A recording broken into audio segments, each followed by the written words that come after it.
Notre école, un magazine de sensibilisation et d'information sur l'école malienne, animé par des spécialistes de l'éducation, présenté par Boubacar Sidibé sur les ondes de la Radio Liberté, lundi 18h-19h et dimanche 16h-17h. Auzubillahi minash shaitanir rajim, auzubillahi minash shaitanir rajim, auzubillahi minash shaitanir rajim. Aw be radio télé liberté di kan wati na amba fo bela jile ñi ko bismillah nga kenen ko na wati na biye kariye famiye utikalo clip bisaba o biye samba fla ani muga ko aw bela jile bismillah émission notre école ale kenen kan ni wati na famiye technicien bolo chama Demba Camara ale bolo be ne krafi jurula ka ne ko filardi ku sama wati Ablaye Konate bloki salebe ka sebe fasiri ni wati na kala tiama ame do fa la togo mina ku meni blongo nana Jean Tekite Madina Kuyate ulube ka kumbe ka dege ambe lame ka damne kay kata kidal anga réseau be ni yoro kelengelena belajelena jombugu marina ka uluba na me direct la ni wati na ku belajeleni wala francika o fenebe ka ansoro ni wati na nga fulni tanimbe uye femiye aw belajelengile kelengelena commune 1 kata se commune 6 la Mali kono Bamako kono ya ko aw belajeleni wala école kadi fin be nafo komi anga école karamo warabo ka anga demsenu école dum kanu anga fulni tanimbe kanyesi aw belajelema bisa amena anga belebele amena le soro tuguni femiye ni aw belajelen ko mako kele tegere soadu jabati ngane de gogo kele tegere abambolo biulada na tuguni ni ala ni kira sonama amena boroge femiye citoyenneté ana o korafo ay bamanana comme on ma kalan ko sobe olu kalane no fuku kungulo fara soadu jabati no la c'est retlena sumo bedi isidibi bismillah kene kono saha soadu jabati nana kene kono jarayi école ko buna kunga no ya nga kalango yi aya e ka fo faso de nyumaya abi kalan la kolso kono kasobe ngabi Mali kono faso de nyumaya do yambe mami mana yele fangala oba poshifa nimi poshifa iso mo yere ba fo ko nimi poshifa ko danga bi ko faso na folo otita ibudun ibolo flala femiye imana bla faso bara mina ikanga ke chugo mina take o ningangola o de a poussé bi adun a baraw beke kalanso kono de ka jaya soru jabate yala citoyenneté iye munde famia la malien yere ka tabulu la bibina Bakar Sidibe antle na herala la ka sukaira dam amina mbe arajo lamé Bakar be fo bela jele lamne mbe arajo tigi yere fo almami Samori Touré mbe arajo barakelaw fo bela jele lamne amban kanu bagaw bela jele fo ani lamé bagaw an mun mina lamé hali réseaux sociaux ka ambu fo ambe haketo nyini ku fe ambe keneminka YouTube sans fait qu'on a mega lamé ni watina ambe keneminka ne bolo ambe nyokon kala kenedika kosobe parce que mo shite se mo shita don kuna fondo de bibolo ibno fo mo baraka kuna fon be adafa kosobe naka chakora ba tumba fon yi ko dili be dobo fembe la ko fo baro oui ni be baro la ni e dodi dobe faraka dobe o do fana be dodi jabi mu be di ma o be falin minke kosobe abi état ye min di abo nonabla min fana e do were di o fana tan no bilabla e bi min fa yi o ko son ne be ni fein jate ko baro de do nyokon kuna foni de do nyokon hakilla jikiti do bon comme ne rete citoyenneté korolo bamanankana ne ba fe e kam blasra ka fo ko citoyenneté koroye ni o lamban de ka tanal ni ne mafili ne manyine to ugandono ko citoyenneté ko faso de nyumanya ni mafili manyine un bon citoyen faso de nyuma maintenant c'est-à-dire la citoyenneté ka ke faso de nyuma ye ni mafili manyine nga lambaw be lamali la ni ala sonama o bina se ka do fara antayinga sodu yala alisa kuma bi bolo nye min fo ka daninga yala citoyen faso de nyuma ye doin ne jabi mi ne nyingalu ke ero krole ne bina ne se papier la jela ka kuma ne ko bi papier la jedron ne be fli ne kon ben ta fodro mi mana jigine ko hakilla ne bo fo mi parce que kala tegere e kele foli na jimbe de mɔgɔw t'o de don e de kele jimbe e de b'a ɲaga ne kun ne b'a tɛgɛrɛ fɔ. La citoyenneté, elle est faite pour un individu, pour une famille ou pour un groupe d'être reconnu officiellement comme un citoyen. C'est-à-dire membre d'une ville ayant le statut d'une cité. Ni citoyenneté est cité ta kono. Cité. Oh, cité ba kono. Anga sigida. Sigida ba kono. Oh, ni dugu bonyana. Kake komi kapitali ɲɔgɔn kake kubeda ye hakilila kubeda mɔgɔw b'o faamu kake kubeda ye n'o ye duguba kɔnɔna ye nka n'a y'a sɔrɔ cité statut de b'a bolo k'a fɔ yan ye cité de ye comme Bamako bɛ cogo min na comme Kayi ninnu bɛ cogo min na c'est des grandes villes c'est des cités i ka dɔn o kɔnɔ k'a fɔ k'i ye jamanaden ye k'i ye sigida den ye k'i ni sigida denya ka kan ni reconnu no kono officiellement o de bela i ka citoyenneté be dafa Siribe i ko fasoden ɲuman ye jɔn ye ne bolo fasoden ɲuman min b'a faso fɛ min b'a ka sigida fɛ min b'a ka du fɛ ani min b'a yɛrɛ fɛ cogodi o de ye fasoden ɲuman ye cogodi an kun bɛ piyennenya la kuma min na a tun bɛ fɛnw ma an tun b'a fɔ ko je suis là pour ma patrie ma communauté ma famille et moi. Donc citoyenneté ani patriotisme bɛɛ bɛ tali kɛ ɲɔgɔn na a bɛɛ ti fa la wa bɛɛ fa kelen ba kelen olu bɛɛ fa la kɛ un bon patriote c'est un bon citoyen si tu n'es pas citoyen tu n'es pas un bon patriote tubabukan de seleke n'a jɔ tubabukan ɲagami ne no ɲɔn tɛ janni an kun ka citoyenneté fɔ an tun bɛ civisme de fɔ fo civique tun bɛ yen service civique fana tun bɛ yen service civique tun bɛ yen o tun bɛ kaloni don kunkolo la u ka fini tun ye tenni kaki ye civique ya in na mun ni mun de tun bɛ k'a la bon olu y'a sɔrɔ ne ma kɔrɔbaya parce que Modibo tile ne tɛ se ka fɛn f'o la ne bangera Modibo tile kɔnɔ mais ne ma taa école la hali Modibo tile la ne tɛ se ka nka ne kɔni tun b'a dɔn école nationale de la police actuelle Tomgorobougou o tun ye kande civique de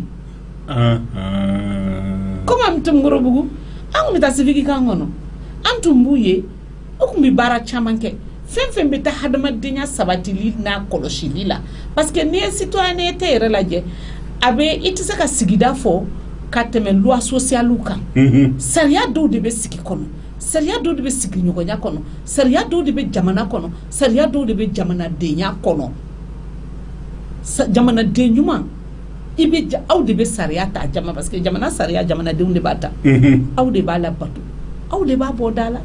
ni min y'a labato ka sariya dɔn k'i kɛwale dɔn k'i ka hakɛ ɲini k'i ka hakɛ sɔrɔtuma dɔn ka jamana ka sariyaw boɲɛ ka jamana ka règlement boɲɛ minnu bɛ en vigueur e ye citoyen ɲuman ye donc jamana mana sariya min sigi sariya yɛrɛ ye fɛn min ye aw bɛɛ mana jɛ ka min sigi bɛnkan min sigi o de bɛ kɛ sariya ye k'a fɔ ko seli fana mana se ko mɔgɔ t'i sen ko bulonda in na yan an bɛn n'o kan o ye sariya sigilen ye o ye sariya sigilen ye o tɛ kɛ tuguni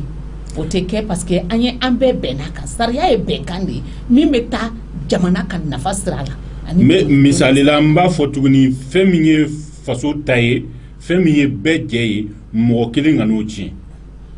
o yɛrɛ de citoyenneté ye mɔgɔ kelen kana sariya ka jamana jɛfɛn jamajɛfɛn a ka boɲɛ ani jamajɛyɔrɔ a ka boɲɛ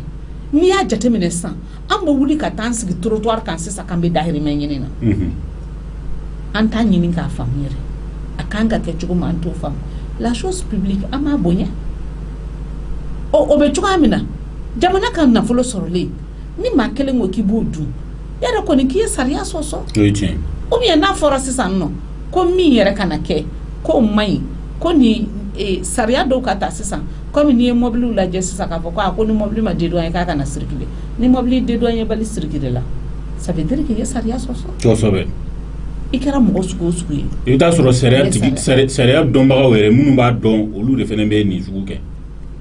bon y'a dɔn an ma kalan n'i ma kalan n'a sɔrɔ maître Konare bɛ yan sisan a bɛ article fɔ a bɛ fɛn fɔ a bɛ sariya ta fɛn fɔ mais i la mɔna min kɔnɔ hali du kɔnɔ ni dugu jɛra k'a wuli k'a fɔ ko buwa ni sɔgɔma o ye du sariya sigilen ye ma ni sɔgɔma buwa ni sɔgɔma n kɔrɔ ni sɔgɔma e ka da ka sunɔgɔ e bɛ mɔgɔ min ka so dugu mana jɛ e mana wuli dɔrɔn e b'i ɲɛ ko k'i sigi o ka daraka kan k'o dun ji bɛ yɛlɛ boli ka yɛlɛ de yan bi n'a ka gɛlɛ hali denmisɛnninw tɛ bangebagaw fo sɔgɔmada fɛ fasoden ɲumanya bɛ daminɛ so dɔw yɛrɛ b'u dogo foli ɲɛsiranya kama jamanaden ɲumanya bɛ daminɛ duden ɲumanya de la nin bɛɛ bɛ daminɛ lakɔliso kɔnɔ nin bɛɛ ekɔliso b'a la mais janni ka bɔ ekɔliso la yarɔ ekɔliso kɔnɔ ka bon a jɔ ka jan n'i ye l'école jateminɛ a bɛ daminɛ kabini so kɔnɔ kosɛbɛ ka taa fo ekɔliso kɔnɔ ka bɔ so kɔnɔ ka taa ekɔliso kɔnɔ fulancɛ min bɛ yen o bɛɛ ye l'école de ye parce que kalan de bɛ k'a bɛɛ la o bɛɛ ye kalanso ye kalanso de y'o ye a bɛɛ kan ka labato ni dugu jɛra n'i m'a fɔ i den ma ko nin kɛ nin kɛ n'a taara du wɛrɛ kɔnɔ a tɛ se k'o kɛ wa la personne l'enfant aura la peine même de dire bonjour monsieur dɔw yɛrɛ b'a fɔ ko ni denmisɛnnin taara ko i tɛ taa nɔfɛ ni taara i nɔfɛ i bɛ to pan ka puruti la mɔgɔw ka so i bɛ to pan ka puruti la mɔgɔw ka so n'a y'a pan ka puruti i ka ko tɛ i ka b'a puruti wali puruti i ka ko wajibiya o tɛ kuma ye o donc o bɛɛ ye kalan de ye o bɛɛ ye kalan de ye sisan n'a nana an ka l'école kɔnɔ Sidibe sariya yɛrɛ fitini kabiri a bɛ don mɔgɔ farikolo la k'a don i hakili la k'a don i kɛwale la kabiri première année de la kabini kilasi fɔlɔ kabiri kilasi école maître ka fɔ o de kosɔn l'école maître ya ɲɔgɔn tɛ yen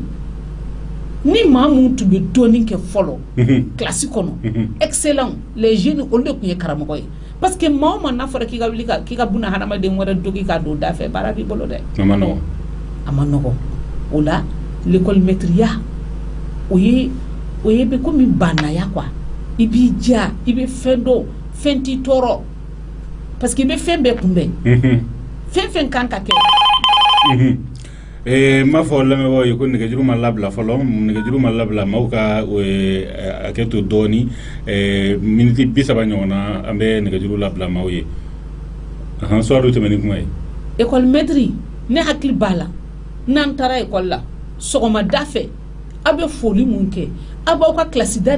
sanuyali min kɛ a bɛ classe sanuyali hali k'a fɔ karisa bɛ première année la mɔgɔ tɛ bɔ 5e année ni 6e na ka na a ka classe furan bɛɛ b'i ka classe furan bɛɛ b'i ka classe furan i ka classe da furan bɛɛ b'i ka classe da furan donc o ye citoyenneté de o de ye mais ne b'i ka classe furan k'a da sanuya e b'i ka rue furan cogo di i bɛ te min wulu sanfɛ o tɛ wajibiya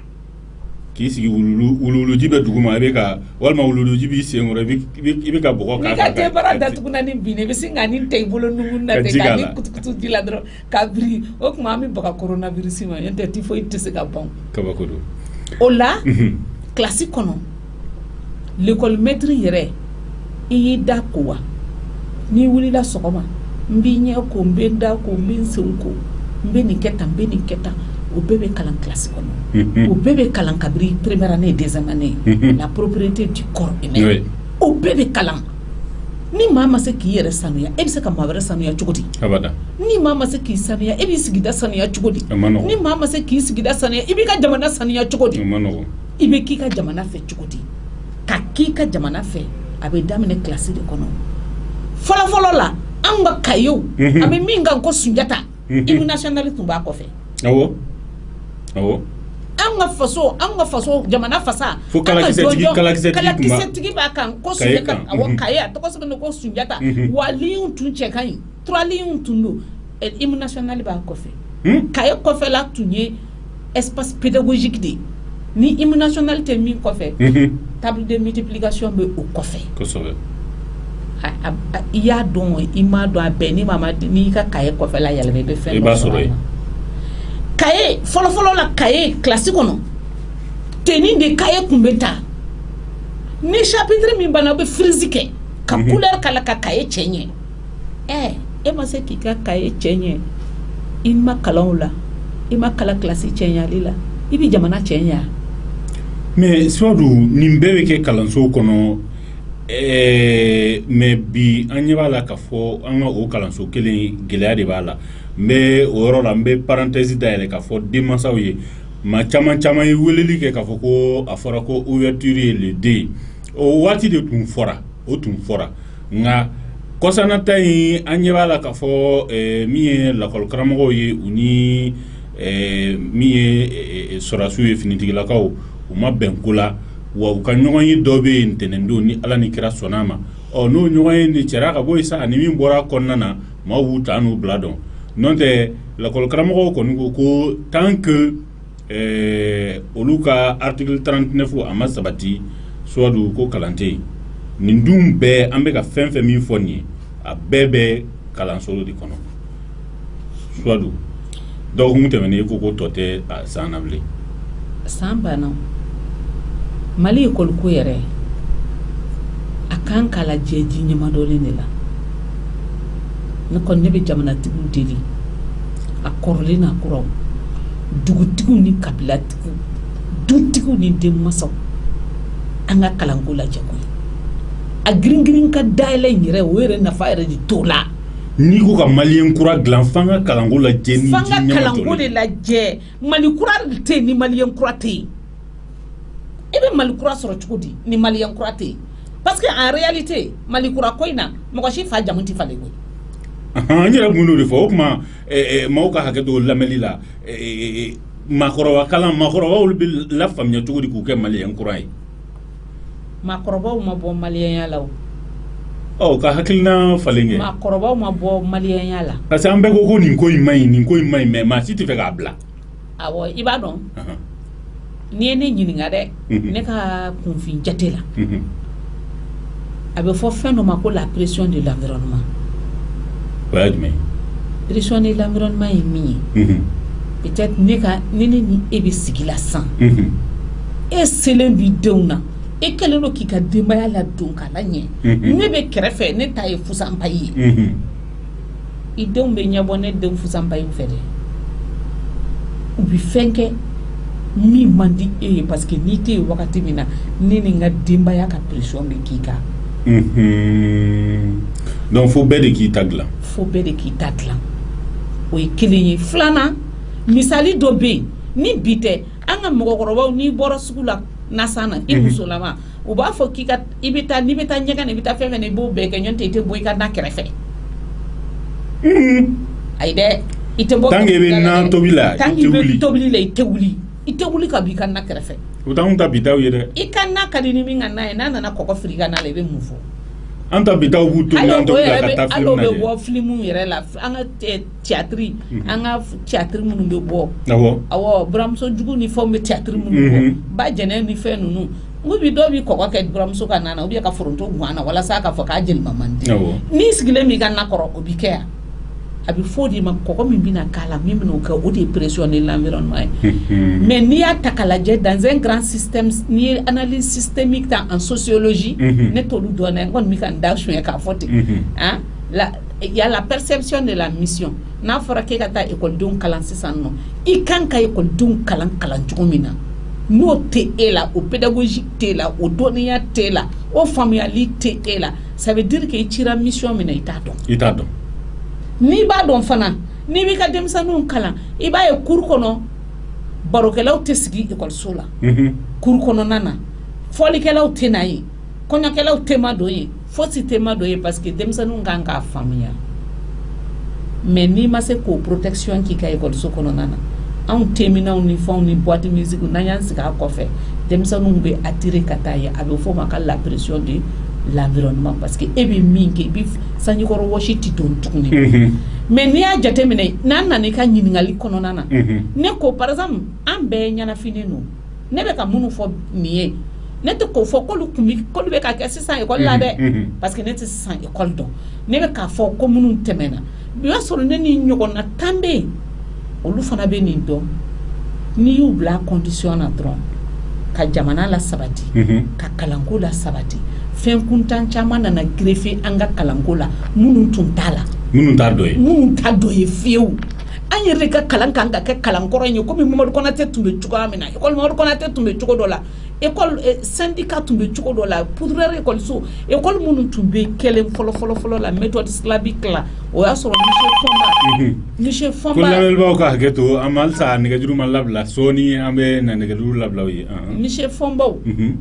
olu tumbe tuma mina monsieur Shabaw ala ka hinaw la monsieur Yamusaw monsieur Kulubalu madame Atayeru Kayatu madame So Kayatu Kulubali madame Gano etc. olu tunya ngwa karamogo de olu tumbe tuma mina ani Micheli Darsalam mbeka kuma mi fo mo global façon de nyumon ko de former kuma façon de nyumon de tumbe ça fa beni mama be ma nivel l'école le be kala ibi kala wo ibe sariya wo ibe façon don ibe façon don foni banga façon la bato it is a kibon parce que soit do anya bala mamunu kala na wati olu de be fangala ni wati na yala mune kera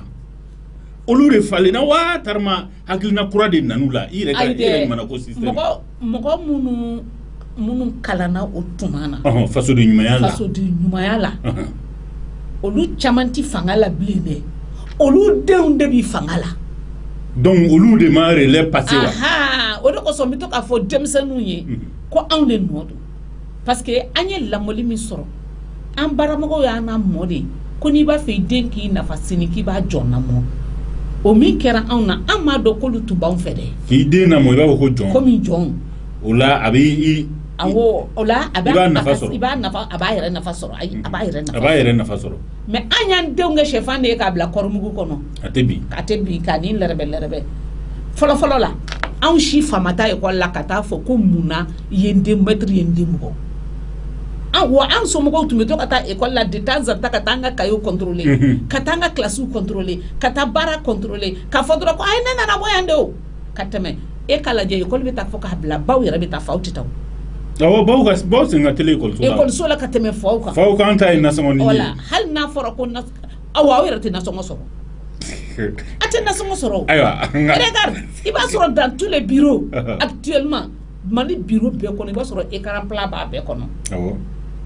ibi ka bara la inyesine no canal plus ma ibe ka laje concentration be mi ki hakli to ika bara ketala katla ki hakli to ika demi kanga tali kolla non tablette ba bolo écran et télévision ba bolo so nitano ba bolo so ni ba bolo ta et téléphone ba bolo hali lever les crayons 2 fois 2 4 utisala donc ni ne ma fla ni na ngere ko ay ça fait quoi ni boro to ni boro ko ke ita ro ko bi ko nofli o la meto ka fon des ka fon la ko maliko kele do ko bina suru ye mangoro sunti ka jala sunta ka sika sa fe ka mangoro ndendi atodu le fond des choses n'a pas changé mais la forme a changé donc bi ambe chamanche fanga min damene na 600 ere be muni fo pour que mun fanga be mun ngolo ni wati na nu bina chamanche fanga sigi pour que mali parce que be ko amay kuma ere chara me ne ko ngo shoni mai ne te fe ka shoni dabla ne ko ngo mi parce que ni ngo shoni ne be fasu bara la ne te ta air la nte digin air la parce que me digin avant l'heure donc olu be shoni ne ko ngo mai me ne te fe ka dabla ame mun ebe mun fo faso fanga be mun ngolo sisan pour que ka se ka ni sinka sa dana parce que ni nyingale ke alsa be parenthèse do ko na bela jilembe ka fo chamanche fanga mateme amanga teme sangelinga amanga teme même mo yere ba do ka fo ko vraiment bara min kan ke a bara yi akabun ali sinante sigante nyina ma fo ka fo politique mo échouera donc ni politique mo échouera faut ka singa glani de ke tuni ka soubassement girman bla ka soro ka tani sanfela yala ebe mune fo fanga tigila mo ye bi pour que faso lili be se ka sigi tuko mina faso de nyuma ka do maudi de sokuna de ye nyingal chama de kenyo kon fe abe ko bi ere du ka silenu ni ko ina ko parce que itita air la ou bien be boy ka soro air masse hali be tamin sigi te barala ka e kalam plateau nya fe be mun barala iti foi là donc il est à bureau qu'on peut-être na sur quand de 8h à 16h quand au débara et heure ça va drone et heure nan drone bara était foi de là abisa ka digi mo la de mais était foi de là parce que visite que là munu bene fait munu bene fait akacha quoi mais ni ma mo reçoit fa na ba fa ko ni me ka yere ko nyamo ma fo mo ko ro fa ne fa mu ayi attends saria do de violer là i mago be mogo mina i dende do i balima takasuke taka kasu ni visite de courtoisie do takasu tout ce qui n'est pas lié à son service kana na nyingo la ka baraka yoro la ni na nyinga la ka baraka yoro la i école ko ka bara dabla ko ke ki la me wal ma ka baro oh ça fait fin a gɛlɛya de ka a gɛlɛya yɔrɔ de ka ca a yɔrɔ ka a tigi de ka ca a tigi ka ca ko tiɲɛlen mɔgɔ b'a fɔ ko ni ko diyara k'a tigi ka ca mais anw ta bɛɛ de kɛra inverse an ka ko yɛrɛ de tiɲɛnen tigi ka ca a bɛɛ de firilen don a bɛɛ de dafirilen don transition i ko min ma ko camancɛla fanga min bɛna sigi mun bɛna sigi u kan k'a dɔn ko ɲintin dilanna a bɛ ɲintin dilan ka wo k'a la ɲintin sanbaga bɛ taa ɲintin san n'a wo ye wo de y'a nafa ye wo kɛra a nafama yɛrɛ jamanadenw fana k'a faamu ko jamana wɛrɛ si mɔgɔw kumakan tɛ se k'anw ka jamana jɔ anw de b'an da yɔrɔ tumu dɔn o ye tiɲɛ maliyɛn de b'a da yɔrɔ tumu dɔn karisa y'a fɔ tan o karisa y'a don tan o karisa y'a bɔ tan o a bɛ anw de bara yan anw yɛrɛ k'an yɛrɛ dilan sa an sera o degré de ma an yɛrɛ k'an yɛrɛ dilan jani an ka se organisation sous-régionale ni régionale ma an kɛra Mali de ye fɔlɔ ni Mali o yobo yabalen b'an bolo anw de b'a dɔn an ka dugu mesure ye min ye fini min b'a dɔn e b'a dɔn hali ni taarikɛ b'i mesure ta min bɛnnen t'i ma n'a tigɛra k'a bala i kan kɔrɔ a tɛ ɲɛnabɔ n bɛ kuma kelen fɔ n'a ma bonya i ma a bɛ dɔgɔya i ma n bɛ kuma kelen fɔ an ka maaw ye k'a fɔ mɔgɔ dɔ b'i ye bi ka yɛlɛ fɛ n'i ɲɛna a man d'a tigi ye dɛ o ye tiɲɛ ye n'i ɲɛna a man d'a tigi ye ayi olu de b'a dɔn an kan ka hakɛ min kɛ ne k'i ma sisan nɔ n k'anw ka l'école ko tɛ se ka girin kalo 2 kalo 3 san 1 t'o ɲɛ a kan de k'a lajɛ ji ɲɛma jɔlen na mun de bɛ bɛn anw ma mun de y'an ka problème ye o de k'an ka lajɛ i ye ko caman fɔ sisan ne ko démocratie yɛrɛ o mun do dɛ anw ka régime falenna ka na ni démocratie ko bɛɛ jɛ fanga dans la haine et la douleur an ma kala a la o donc démocratie faamuyali baliya de bɛ ka na ni nin bɛɛ o de ye nin bɛɛ ye parce que démocratie sariya de bɛ ka ta k'an gosi ka sɔrɔ anw yɛrɛ t'a dɔn démocratie yɛrɛ bɛ taama cogo min anw yɛrɛ tɛ démocratie n'a minɛnw dɔn ne k'i ma fɔlɔ a tun bɛ fɔ donc démocratie kɔnɔ civisme ni patriotisme t'a kɔnɔ ayi o b'a kɔnɔ kɛ n ko démocratie la civisme de tɔgɔ ye citoyenneté citoyenneté bɛ civisme yɛrɛ fɛngɛ parce que il y a 3 grandes valeurs il y a le civisme il y a la civilité et il y a la solidarité. Ça, c'est les 3 grandes valeurs de la citoyenneté qui fait appel à la démocratie. Décentralisation, nous avons démocratie. Mais à ma famille,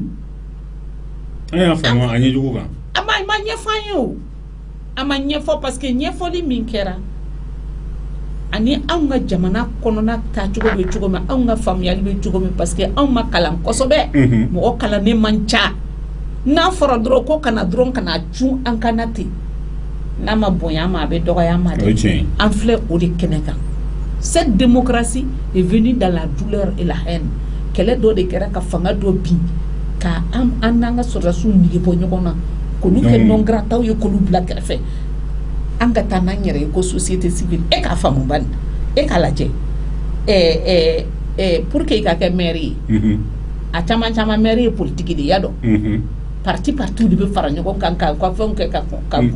kɛ ka kɛ maire ye maire bɛ tila ka fara ɲɔgɔn kan tugun ka association kɛ a bɛ fɔ k'o ye non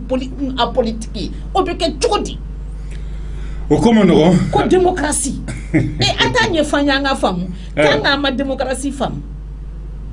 an tɛ minɛbolo sɔrɔ an ka jamana la k'a ɲɛ soit an k'an yɛrɛ ka démocratie kɛ démocratie adaptée à la malienne la démocratie à la malienne. Mais ni ne ma ɲinɛ ma fili a bɛna fɔ ko kabini démocratie nana an ye an bolo bɔ an ka fasodenya a b'a fɔ minnu ma civisme citoyenneté an y'an bolo bɔ olu kɔrɔ ka démocratie yɛrɛ kɛ galonko ye politique mɔgɔ yɛrɛ maaw y'u bɛɛ minɛ nin tɛ tiɲɛfɔla ye nin tɛ tiɲɛfɔla ye alors que hali n'olu tɛ maa wɛrɛ ka fɛn don mais an yɛrɛ ka tabiyaw an yɛrɛ taabolow an kan ka kɛ an faso fɛ parce que fɔlɔ la an tun bɛ fɛn dɔ mɛn faamaw da sɔrɔsiw n'an y'u ye u bɛ ka drapeau yɛlɛn an bɛ dɔw jɔlen a kɔfɛ ni marifa ye hali sisan an b'a ye u b'a fɔ ko n'a drapeau binna dɔrɔn k'u bɛ kisɛ k'a la an yɛrɛ fitinin mo ni drapeau tun bɛ yɛlɛn non i b'i jɔ hali ni nɛgili bɛ gɛlɛya i ma mais bi bi in na nin bɛɛ taara min couleur bɛɛ bɛ Mali drapeau la bi bi in na couleur bɛɛ parce que les drapeaux du Mali min fɔra ne ye k'an to l'école là c'est 3 bandes verticales hein identiques qui se lie de la gauche vers la droite vert jaune rouge dɔw ta bɛ kɛ horizontal ye dɔw b'a kɛ laginɛ parce que rouge jaune vert ye laginɛ de ye a bɛ coron a kun ka modèle bɛɛ la kosɛbɛ Sidibe fɛn ma ne ja tigɛ adamadenya kɔnɔ ka butigiw ni suguw dayɛlɛlen bɔ sɔrɔ 22 a Sidibe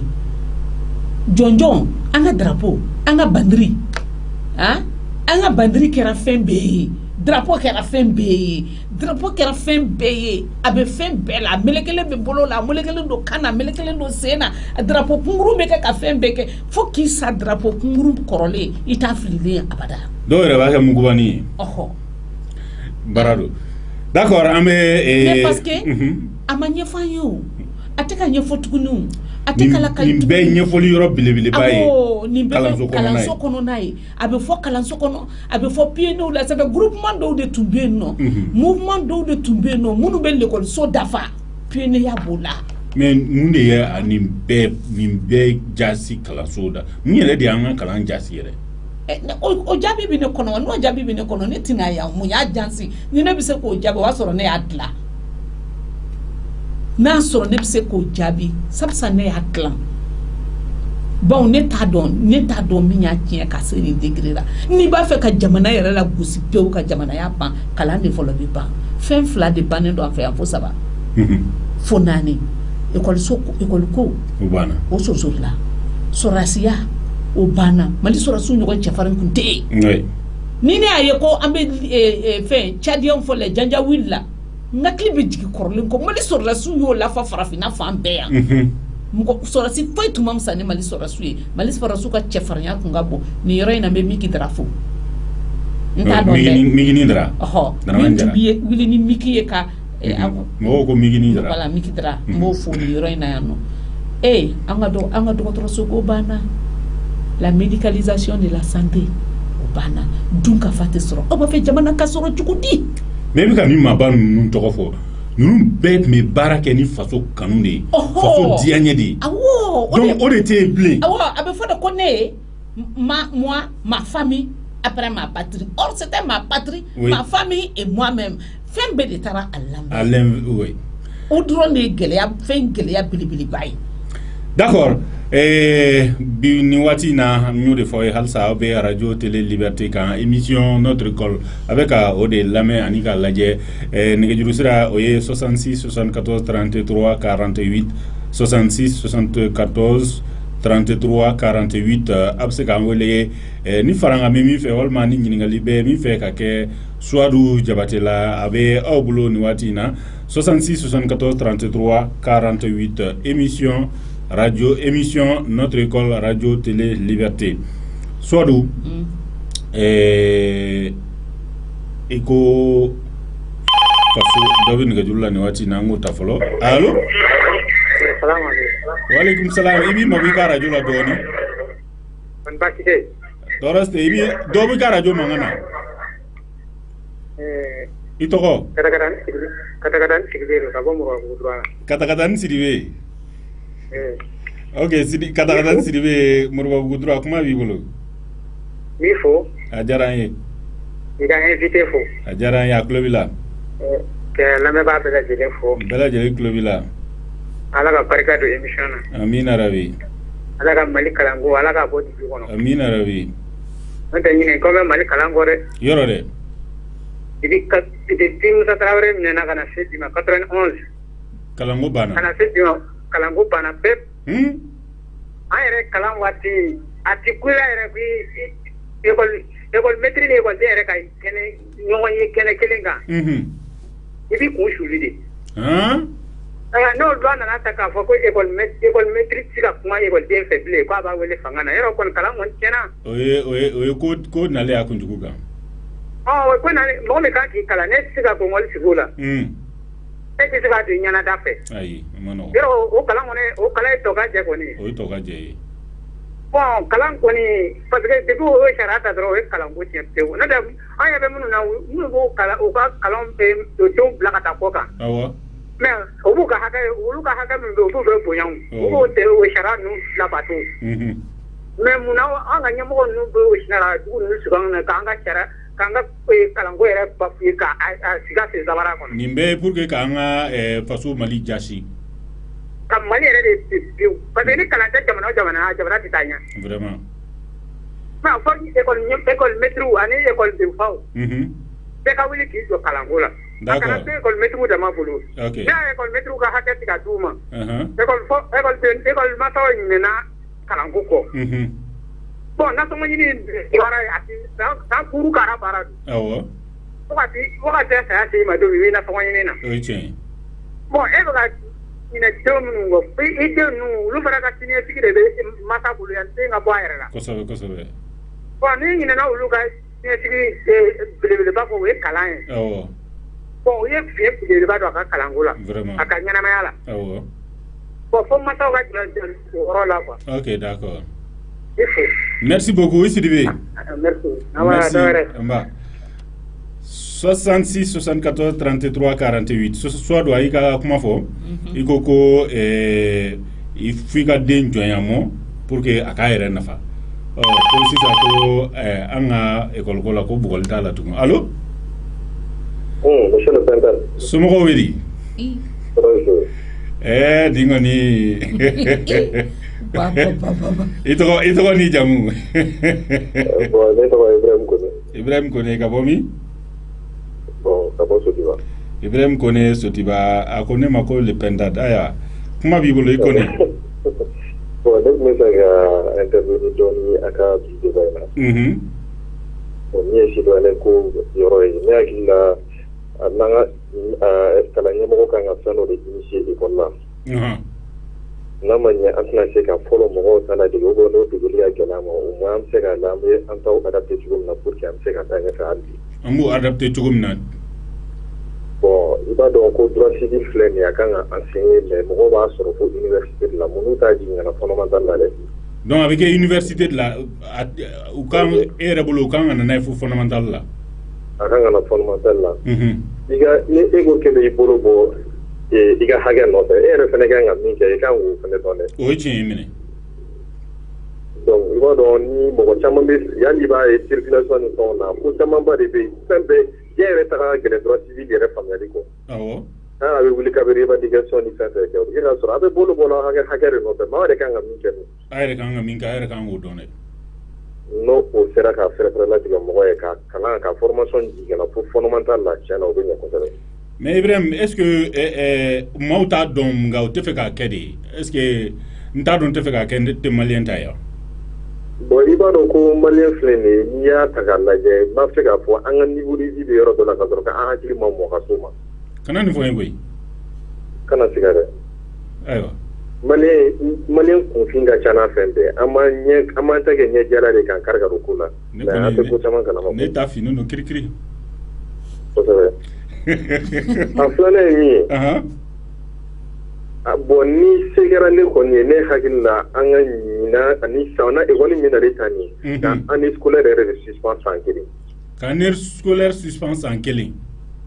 San kelen ka suspend école ko scolarisation yɛrɛ de ko gungun na ɲɛɲɛ bɛɛ ka tɛntɛn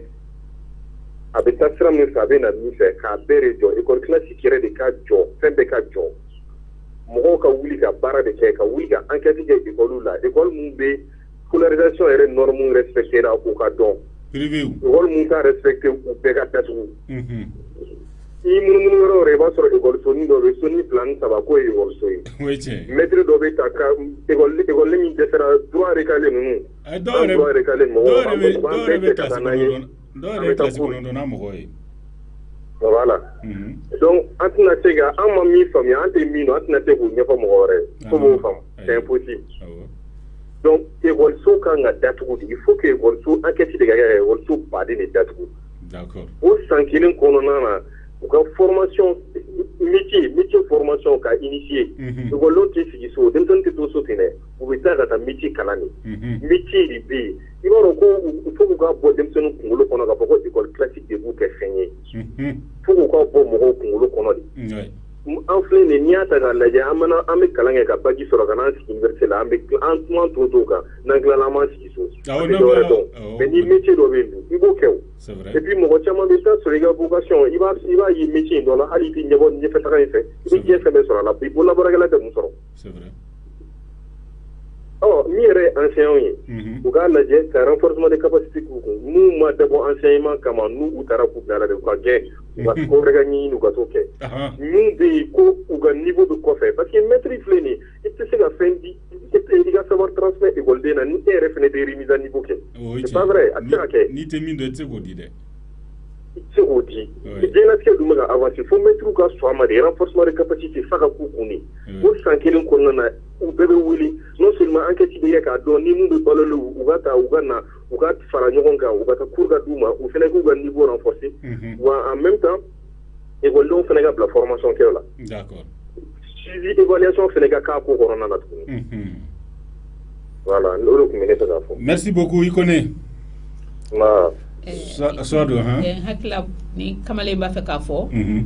au lieu de former les chercheurs d'emploi il faut former les créateurs d'emploi bon mo clané école là nous allo ino la ito wa ni jamu ne to Mohamed Maiga e ba wole ka bomi voilà mi go Kalaban ACI Mohamed Maiga comment yulo Kalaban ACI voilà moi je suis enseignant ici dans les privés voilà donc c'est que moi ne va faire comme il faut en ce qui concerne surtout l'année scolaire cette année parce que on a presque fini mi septembre ça redonne en donné son cours là donc ne bi appel le ministre pour lancer un appel au niveau des syndicats parce que oui, ils sont en train de pénaliser les enfants. C'est-à-dire, il faut préférer quoi. Parce que il y a les écoles publiques, il y a les écoles privées. De nos jours, sérieux, mais les écoles privées, là, n'est pas fondé. On peine à des syndicats antipoles, mais même que école privée, là, à-t-il que école publique, là. Et tout ça, là, c'est la faute du gouvernement. Ni micro joué, ils vont te rattraper. Il y a qui fait un gros c'est la réalité. Et pour le moment, c'est que il est dur. Pour organiser les examens là, ou cas là, na beaucoup d'écoles donc pénalisées. Les privés là, ils ont fini leur programme. Même s'il y aura une année, nous, il y a nous kata beaucoup année parce que c'est une année blanche. On ne peut pas dire année blanche, on peut parler d'une année facultative. Une année facultative, c'est-à-dire comment? Privé, nous y est calanché, au bout qu'examen, ça c'est clair. Mais est-ce que, Maïga, oui, mais est-ce que l'examen est privé de Kamawa? Non, privé comme ça. Privé clé comme l'examen du cap la baie de la main, il y nous qu'on année blanche. Année blanche, il y a des secteurs dans l'enseignement, secteur privé et public. Et puis, il y a année bande, il y a en toute sécurité. Bon, on va finaliser aussi. C'est la réalité, ils ont fini le programme. Moi, je dis au lycée de Monsieur Maïga, Monsieur Maïga, moi j'ai une question pour vous, s'il vous plaît. Allez-y. Est-ce qu'il y a un cabri Marcy la Kalambe Mabjo? Merci. Bien sûr, avec le coronavirus. Vous m'avez demandé, non, depuis mars, là, il y a des foyers, non? Alors, depuis mars, Kalandjora, à Madame Nefolo, n'est-ce pas? Encore privé, on dit qu'il y a des mois de mars, n'est pas si moi, moi, j'ai une classe, il y a des classes terminales, il y a des classes de la 9e année, école privée. Madame, moi, j'ai fini mon programme. J'ai fait un mois de révision après mon programme. Moi, j'ai fini.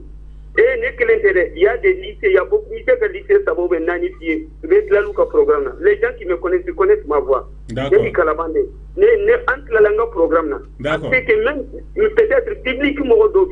d'autres qui n'ont pas pu, mais il y a d'autres même ceux qui ont arrivé à 75 à 60% de leur programme. Il faut revoir les choses, parce qu'en a à la hâte, public dobe ou makalante, mais les privés ont fini le programme. D'accord. Madame ils ont fini. Ok, d'accord. Mais il n'est pas bon, bon d'organiser les examens pour les privés uniquement. Est-ce que ça c'est faisable? C'est ce que je dis, ce n'est pas bon d'organiser les examens seulement pour les privés, mais il y a ce mot que je viens de dire. Année facultative. On le dit, non, année facultative, elle ne peut pas pénaliser tout le monde. Les responsabilités sont classifiées, quoi. Donc, elle est année facultative. Hein? Elle est année facultative. Non, moi, n'est pas année facultative. Moi, je préfère qu'on organise les examens sur tous les temps du territoire. Donc, il y a 60% des publics.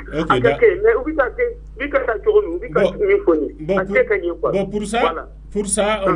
n'a pas les informations sûres d'abord parce qu'on sait que la junte et les syndicats d'enseignants sont en réunion. Ils seront en réunion le lundi. Non, ils sont en réunion le lundi, c'est vrai. Ils vont se compromettre parce que le secrétaire général du ministère là, depuis que l'ex-président il a dit que tout est déjà fini. Donc maintenant, on doit vous découvrir lundi pour que les États à partir de septembre, ça rentre dans l'année blanche. D'accord. Ça, c'est clair. Et ça serait une défaite de nos autorités. Enseignants, parents, c'est les autorités. D'accord. Merci beaucoup, Maïga. Merci. Soadou. L'école privée Maroé. Olu fene parce que depuis coronavirus ko nana, olu ma mesure d'accompagnement ou soro. C'est-à-dire on m'a accompagné, on m'a fouillé. A kon fora ko 500 milliards 518 milliards ko be do coronavirus là. Nere bolo école privée ko nga deme ni yoro in fene na. Surtout do hum temene ni nda do ala. Voilà ni nda do ala et aux 6 minutes jardin d'enfants yi ka dumulo ke ou bela jilenyi. Mais état mi ko 518 milliards. Donc olu ma se ka fenke. Donc école privée dum fene sigile no loyer juru be ka kadu kana e ko école karamo tesara. Donc jago olu fene be réagir ni chokola mbado ka fo avec au niveau de là. Mais pour le moment alsisa kinan ambe ka appel sur ma comme tegerenindo dobe negajuru la ni wati na allo. Oui, allô? C'est moi, Obedi. Et toi, Ani Jamou? Oui, Moussa Kone. Moussa Kone? Oui. Et bien, vous voulez Gabomi? Nyamakoro. Moussa Kone, Nyamakoro, y'a qu'il n'a mais. Je voulais dire d'abord à M. Maïga. Oui, non, il ne faut pas répondre à M. Maïga. Il y a qu'il n'a pas. D'accord, moi je voudrais savoir avec précision, est-ce que la rentrée du premier aura lieu ou quelle année la situation? Bon, pour l'instant, les syndicats et le pouvoir public, ils n'ont pas pris de décision parce que syndicats au maçon. Au tant que Bengmake, article 39 ka kuti don école solani ou école publique. Oui. Mais il y a une denendo qui a fait ou boulot ni ala ni kira sonama ni boro kono. Ma obese ka barako ka mais mi école privée où il y a enclova la fin fait école privée chamango ko lube ta le 2 parce que date de Kumfora. Bon, maintenant mi public koni je sais que madalani au bena sabati parce que ni bengamake denendo koni madalani le 2 bena sabati. Donc il faut dire au privé que ce n'est pas un État dans un État. Au cas où le gouvernement a une décision. D'accord. Et je dis courage aux syndicats. Et le Mali ne se dirige pas à quelques écoles privées comme Maïga vient de le dire. Voilà, merci, bonne émission. Merci beaucoup. Sylvain, ne kumba fait ka yoron do fo. Iba don Michel Kone mi fo. Ibrahim mi fo. Ka fo ko ka droit civique la jigingana. Donc me kala koy. Avec faut qu'on y veut là, quand on traverse le goudron, on va regarder à gauche et à droite. Ah, si ça, on oh, mais oh! A teke ni mbade, nous avec 6 ans. Allô? Mais a teke de ça. Allô? C'est moi, Obedi. Allô? Allô, c'est moi, Odum. Ah, bah, c'est ça. Bah, et toi, ni Jamou? C'est M. Jara Daouda. Daouda Jara, il va me le gavami? C'est Beningoro. Daouda Jara, c'est Beningoro. Comment vivez-vous, Jara? Wow. Alors, comment vivez-vous? Voilà, ne reconnais pas la mienne cette année. Il ne s'agit pas de savoir privé ou examen que vous avez examen. Non, au CO. Bébé para que nous fait mais le gouvernement devait orienter cap la privé c'est non. Ah ouais. Voilà, bon maintenant nous privé au cap faut le cours dit à 100% il faut que le examen que. Non, il ne s'agit pas de ça. Il ne s'agit pas de ça. Non, sincèrement parler, voilà, sincèrement parler là donc privé ko ga ngata en vrai dire. Non, en vrai dire. Ni pas de privé ko dona ya non, comme ni privé ko dona au Mali, ça dire plein de tiens. Erreur là, ni ko ka ngata la, comme ni privé école là où docteur so, c'est-à-dire les services bureau privé, c'est-à-dire vous de ta wote sous ta ka ou de valider, c'est-à-dire que le gouvernement ko.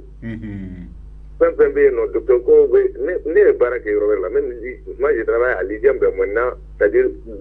bureau privé. Même là on est maintenant au Mali, c'est-à-dire bureau privé, vous devez moi seulement lotissement et tout. C'est-à-dire il y a ta galère. Non, ça c'est pas bon. Voilà, bon, donc c'est-à-dire on a nous. Donc Bakanga ni privé ko, voilà, ni privé ko aurait du racisme. Babi donc gouvernement. D'accord. Donc ni bébé bolo ni bébé citoyenneté konnana faso de nyama konnana ngoni bébé faso de nyama konnana parce que munu me faso bara la sanfé olu de kan bado gouvernement structure publique là mais au sein que au PC même dans le gata nous travailler traiter la web activité doit entamer même dans le gata nous travailler traiter la web activité doit entamer donc nous tani que de bomi ba privé bi fanga soro d'accord. Mais voilà, mais al docteur là, il va regarder, donc rendez-vous dit, ça vous a clinique ni son là. Vous pouvez avoir gouvernemental là, vous ta consultation là, négligent là, nous va clinique là. C'est pas du tout sérieux.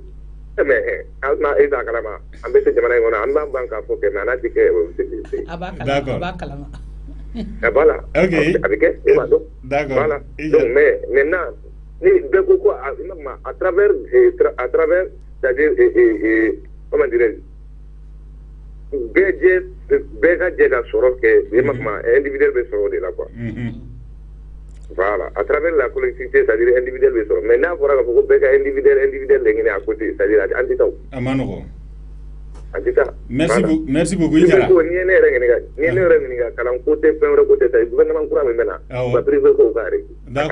D'accord. Merci beaucoup. Ijara. Mba. OK, d'accord, Souadou. Aimifo. Beje soro ou économie sociale et solidarité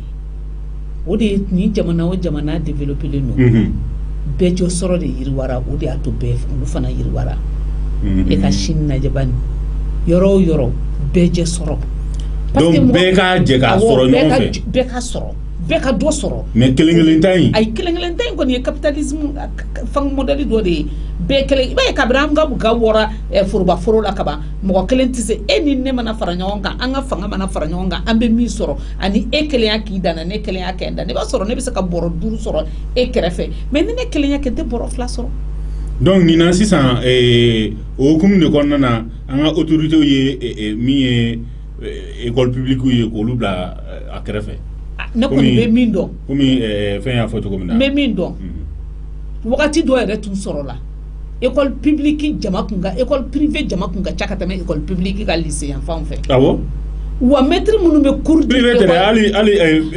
lycée tere ali fondamental ah maître munu be cours di école publique la kene on ne fana beta cours di école privée ou là oui hein mais le privé ta kele no ni sérieux ni RFB katame public ta kan alors que étatique de sérieux kan ko au delà oh John ne be agrément di John ne ba suivi pédagogique John ne ba a fait bella jelinke o de koson amano ko sodu jemogan sera kun teyoro la kuma kan la ba min bi ne fait anye citoyenneté kuma fo mais éducation à la citoyenneté amo fo